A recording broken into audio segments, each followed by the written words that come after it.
আসসালামু আলাইকুম। কেমন আছেন সবাই? আমরা আল্লাহর রহমতে ভালো আছি। আপনারাও আল্লাহর রহমতে নিশ্চয়ই ভালো আছেন। কালার্স অফ ওমান, ওমানের রং থেকে সবাইকে স্বাগতম। আজকে চলে এলাম আরও একটা নতুন ব্লগ নিয়ে।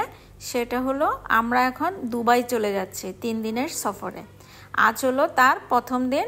আগামী 2 দিন দুবাইতে থাকার যে সকল ভিডিওগুলো আমি করেছি সবগুলো একে একে আপনাদের কাছে দিয়ে দেব।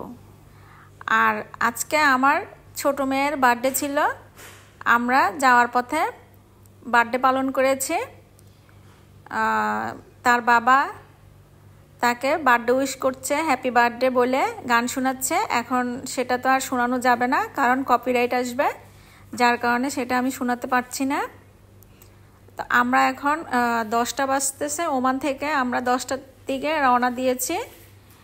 ওমান থেকে দুবাই পর্যন্ত যেতে আমাদের বাই রোডে 7 ঘন্টার মতো লাগে।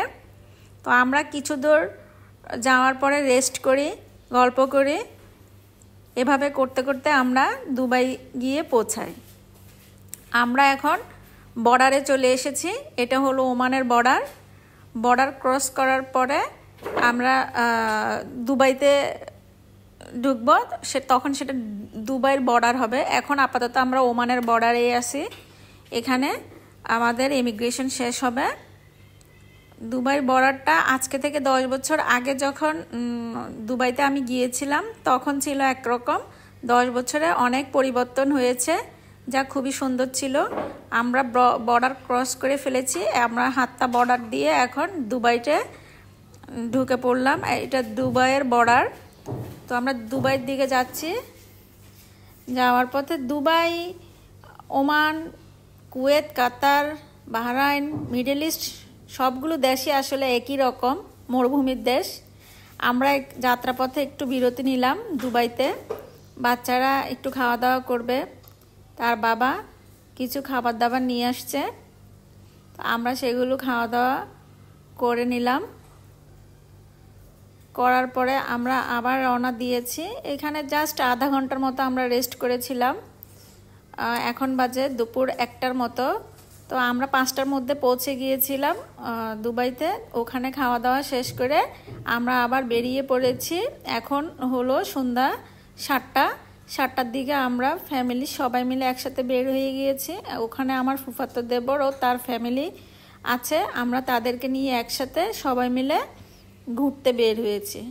আজকে আমাদের দুবাইয়ের প্রথম দিন। আমরা 3 দিন ছিলাম। তো প্রথম দিনে আমরা কোথায় কোথায় ঘুরলাম আজকে আমি সেটাই দেখাবো। আমরা আজকে চলে এসেছি দুবাইয়ের মেট্রো রেলে। সেটা নতুন করেছে, যার কারণে আমরা ওখানে গেলাম। যাওয়ার পরে আমরা কাউন্টারের ভিতরে যাচ্ছি। খুবই সুন্দর ছিল দুবাইতে। আর কিছু থাকুক বা না থাকুক, বড় বড় বিল্ডিং দেখা যায়।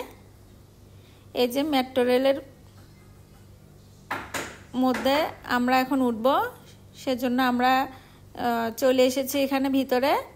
খুবই সুন্দর ছিল চারিদিকে। অনেক আমাদের মতো অনেক মানুষজন আসছে, তারাও ভ্রমণ করবে আমাদের মতো। তো আমরা মেট্রো রেলের জন্য ওয়েট করছি।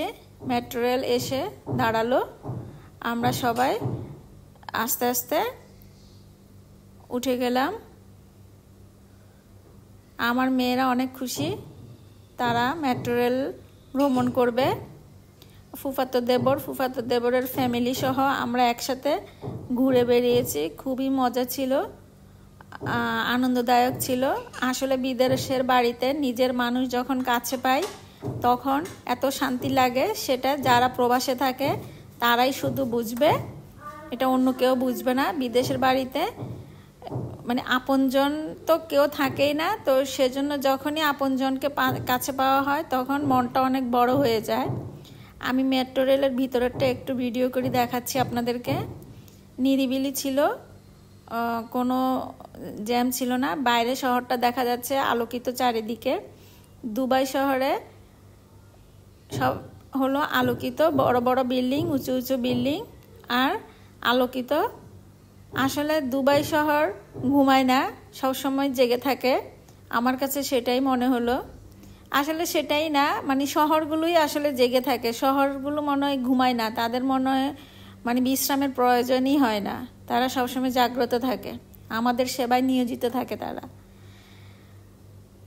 মেট্রো রেলের ভিতরে খুবই মজা লাগছে আমার মেয়েদের, কারণ তারা ট্রেন কখনো দেখেনি, বাংলাদেশে গতবার যাওয়ার পরে প্রথম ট্রেন ভ্রমণ করেছিল, আর এবারে মেট্রো রেল ভ্রমণ করলো। তারা খুবই মজা পাচ্ছে মেট্রো রেল ভ্রমণ করে। আমাদের দেশেও এখন মেট্রো রেল আছে, ইনশাল্লাহ নেক্সট টাইম বাংলাদেশে গেলে বাংলাদেশের মেট্রো রেলের কেমন অবস্থা সেটা দেখবো ইনশাল্লাহ।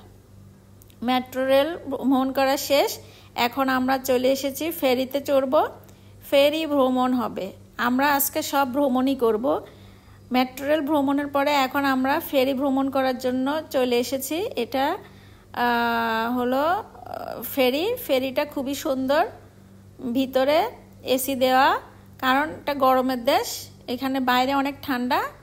আমরা ভিতরে সবাই মিলে বসেছি, বাহির থেকে সুন্দর সিনারি দেখা যাচ্ছে, সেটাই ভিডিও করে নিলাম। আর যে এটা ভিতরের অংশ, সবাই ভিতরে বসে উপভোগ করছে ফেরি ভ্রমণ, বাইরে আলোকিত, খুবই সুন্দর লাগছিল। আমরা ফেরি করে এপার থেকে ওপারে গিয়েছি, বেশিক্ষণ লাগেনি, 5 মিনিট কি 10 মিনিটের জার্নি ছিল। একেবারে শান্ত নদী বলবো না সাগর বলবো সেটাই বুঝতেছি না, মানে কোনো উত্তাল ছিল না, এত সুন্দর শান্ত নিরিবিলি ছিল। আর চারিদিকে আলোকিত তো আছেই।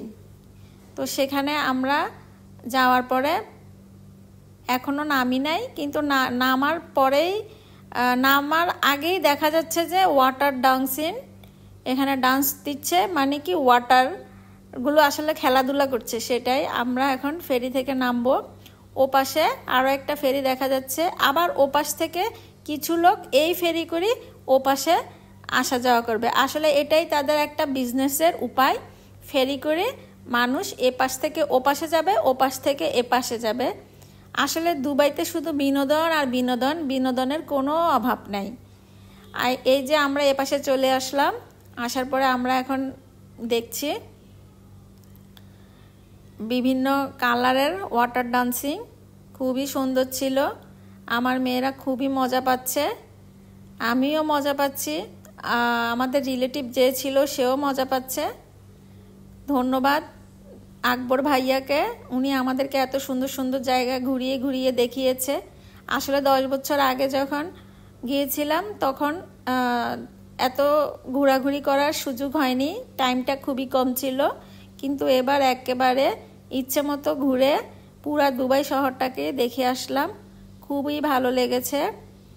তারপরে আমরা এখান থেকে বাসায় চলে যাব। সারাদিন খুবই টায়ার্ড ছিলাম, কারণ এক মুহূর্ত রেস্ট নেওয়ার অবকাশ নেই, কারণ 3 দিনের মধ্যেই ঘোরাঘুরি কমপ্লিট করতে হবে। আজকের দিনটা এখানে এভাবেই শেষ হলো, আগামী আরও 2 দিনের ব্লগ আসবে। আপনারা সবাই কালার্স অফ ওমান, ওমানের রঙের সাথেই থাকবেন, আমার জন্য দোয়া করবেন, আমি যেন সুন্দর করে ভিডিওগুলো আপলোড দিতে পারি। আমার চ্যানেলটি সাবস্ক্রাইব করবেন। সবাই ভালো থাকবেন, সুস্থ থাকবেন, কালার্স অফ ওমান, ওমানের রঙের সাথেই থাকবেন। এই যে কি সুন্দর করে পানিগুলো নাচানাচি করতেছে, এটাই হলো ওয়াটার ডান্সিং, দেখলেই শান্তি লাগে। বিভিন্ন কালারের, মানে তাদের মাথায় যে এত বুদ্ধি, এত সুন্দর করে চারিদিকে তারা সাজিয়ে গুছিয়ে রেখেছে, যে দেখবে সেই খুশি হবে, এত সুন্দর চারিদিকে। এই যে এবারেরটা আগুন দিয়ে করা, আগুনের ফুলকি দেখা যাচ্ছে, খুবই সুন্দর। তাদের হলো কি ভিন্ন ভিন্ন ধরনের বিনোদন আছে, তারা মানুষকে এসব দেখিয়ে আনন্দ দিয়ে থাকে। এখন আমরা আবার ফেরিতে উঠে গেলাম, ফেরি করে এখন আমরা ওই পারে চলে যাব, বাড়ি যাওয়ার পালা। সারাদিন অনেক ঘোরাঘুরি হয়েছে, সবাই ভালো থাকবেন, আল্লাহ হাফেজ।